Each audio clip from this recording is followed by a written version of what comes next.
Mr. Jain and Mr. Iyer, you were both in Davos trying to talk to investors about the potential of the India growth story. And let me start by asking you, Mr. Jain, in light of all of the measures that have been taken, what was the feedback that you got about India's competitiveness, specifically from a manufacturing standpoint? Is there anything more tangible, specific steps that investors have put on the table that the government is working on? I think this will be a pretty longish answer if you can, but... Is that a long list of demands that has been made? No demands, the kind of work which has been done. So first and foremost, I would say the kind of structural reforms which have happened, the policy governance reforms which have happened, add on that the rule of law which we have in our country, add on to that demographic dividend, add on to that the best part, talented youth of the country. So this is what is going to drive the India's growth for next 25-30 years. The startup story we all know. So all this growth will be driven by, to our mind, knowledge, innovation and sustainability. And our startup ecosystem is doing fantastically well on all these. They are providing frugal and innovative solutions to all these problems.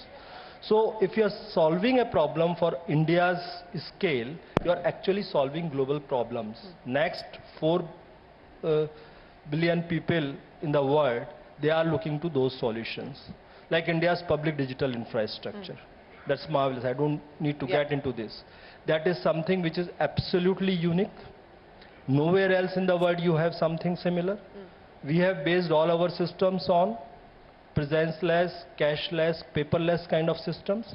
Plus, it is based on open source, open platforms, open network. So what happens, any new startup or any new person who wants to start his business, he can plug into this existing ecosystem. Rest of the ecosystem is provided by the existing system.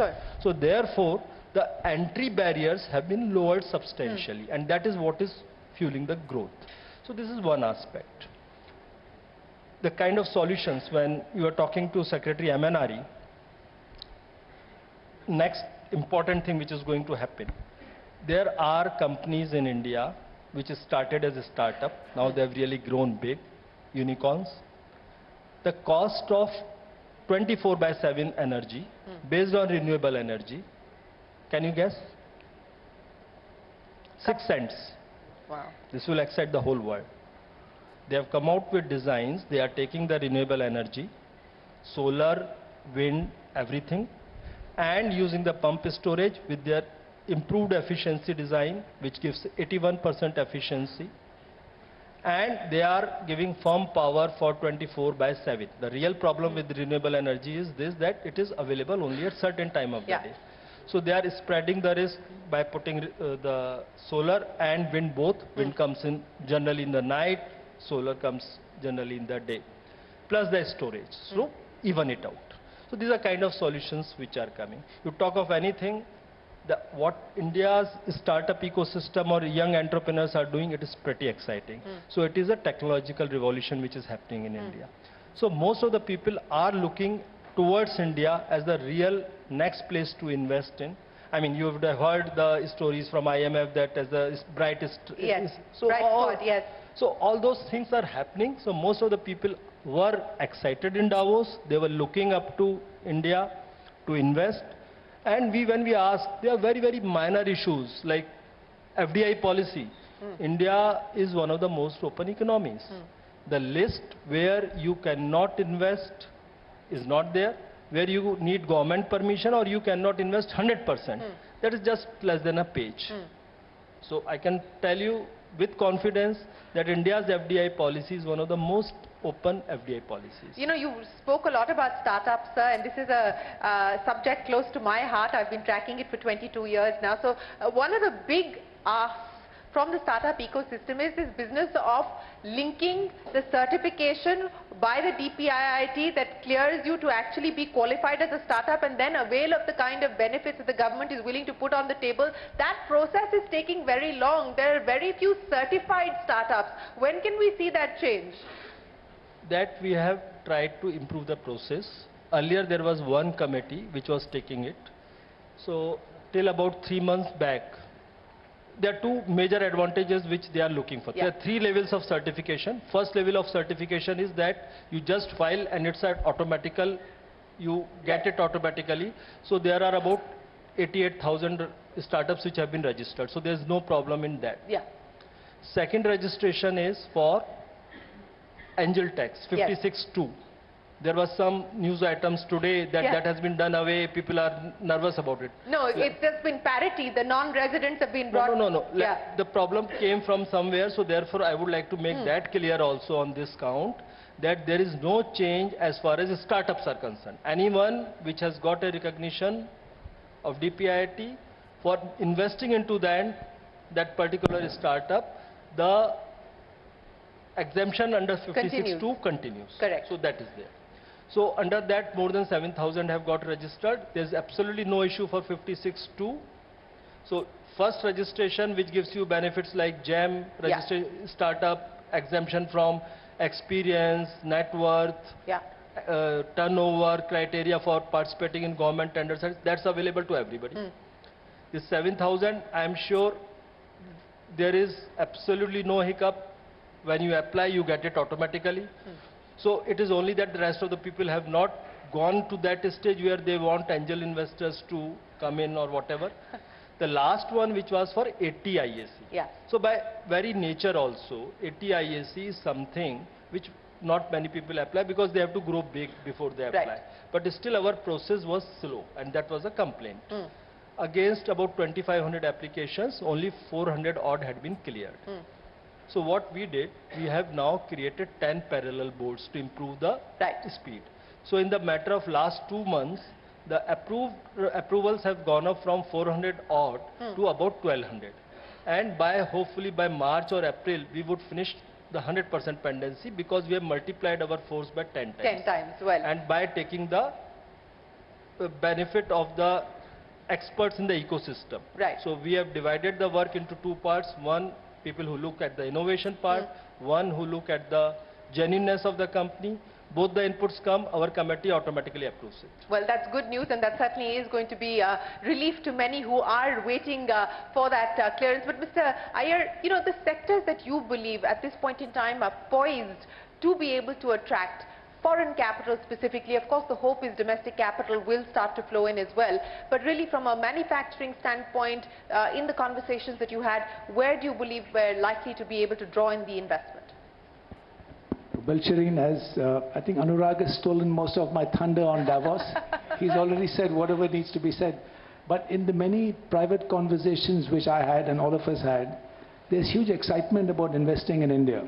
And, you know, the sectors are the sunrise sectors, but in particular in the digital space, in green energy, there's huge enthusiasm. And I think for a couple of reasons. One is India's credibility in terms of delivering large projects at scale on time. So I think this government has got a phenomenal track record of delivery on the ground. And whether you look at infrastructure, you look at the 70,000 kilometers of road, the numbers are very big. And that was hugely impressive for many people who hadn't really understood the delivery at scale. 400 million bank accounts. You look at 2 billion vaccinations. And the ability to do this with quality and on time, I think that was very, very impressive, and that resonates. But the sectors are the usual. In addition to that, on the energy front, you know, our record in terms of our NDCs, we are actually walking the talk on our climate commitments, unlike many other countries in the world. And I remember that discussion you moderated on looking at the whole, moving from looking at the adaptation. Mitigation to adaptation. Exactly, mitigation to adaptation, which was put on the table at Sharm el-Sheikh. So again, on that front as well, I think there's a lot of confidence that, particularly now with India hosting the G20 presidency, the importance of putting these issues on the table, the ability for India to lead the global south, these were all issues which really resonated. In particular, what really excited them was the sort of alternate climate agenda put forward by the Prime Minister on lifestyle for the environment, of how India can lead the world in walking the talk on climate Mr. Jain, you know, the expectation was that we would hear from the Finance Minister about the progress of the Gati Shakti program in the budget, but that wasn't the case. So let me address that issue with you on where things currently stand as far as the Gati Shakti plan is concerned, what you've been able to do in terms of speeding out infrastructure development, cost savings, time savings as well. I think the budget was Gati Shakti budget. What is PM Gati Shakti? PM Gati Shakti is basically improving the infrastructure for logistic efficiency. So the allocation going up to 10 lakh crore, I mean, sir has already spoken, so I will not repeat all that. So that is what is the focus on infrastructure. What is PM Gati Shakti? PM Gati Shakti is way of operationalizing your schemes in a manner which is whole of government approach, sharing of data using technology, designing, I mean it's planning and decision making being much faster, much better in quality. That is what is PM Gati Shakti. So what we have done on PM Gati Shakti platform, we have 1600 GIS layers, which have all kinds of things. You have a 3D visibility of the earth, you have visibility of existing infrastructure, the road, rail, the water canals, the gas pipelines, the telecom lines, etc. Whatever infrastructure. You have layers for forest, the mining leases which have been granted. You have GIS layers for the geological wealth which is underneath. So while you are planning your alignments for the infrastructure, you can make an optimized decision making. Like there have been examples where by realigning the project, the need for an forest clearance has been done away. So your project gets advanced by about 1 to 2 years. That's one part.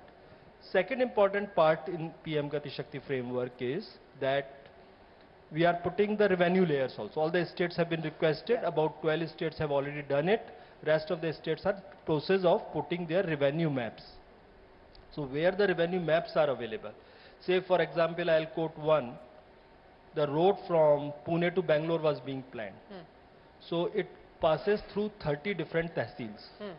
So 30 tehsils means to create a land acquisition case, you have to go to different 30 tehsils if you go work the traditional way. Each case has to be made village wise, so you finalize your alignment, you put on the map, find out who is the owner and then come out. So it typically takes about 6 months to 1 year just to prepare the land acquisition case. Now because the revenue maps are superimposed, actually it is a matter of hours that the output comes out. The case is prepared village wise, name of the person, how much land, how much price it would, cost it would be for land acquisition, and the officer has to just sign it. So you gain in the DPR formulation instead of 6 months to 1 year, it comes out in 2 months, 3 months. In case of land acquisition, instead of 6 months to 1 year, it comes out in matter of hours. So you are expediting and the decision making is better. As I explained, you can avoid clearances. Mr. Gupta, Mr. Iyer, Mr. Jain, Mr. Johri and Mr. Bhalla, what an absolute pleasure it has been. Thank you very, very much for joining us here on the Budget Verdict. Ladies and gentlemen, a big round of applause for our guests here who've joined us to explain the priorities and the roadmap for the government going forward.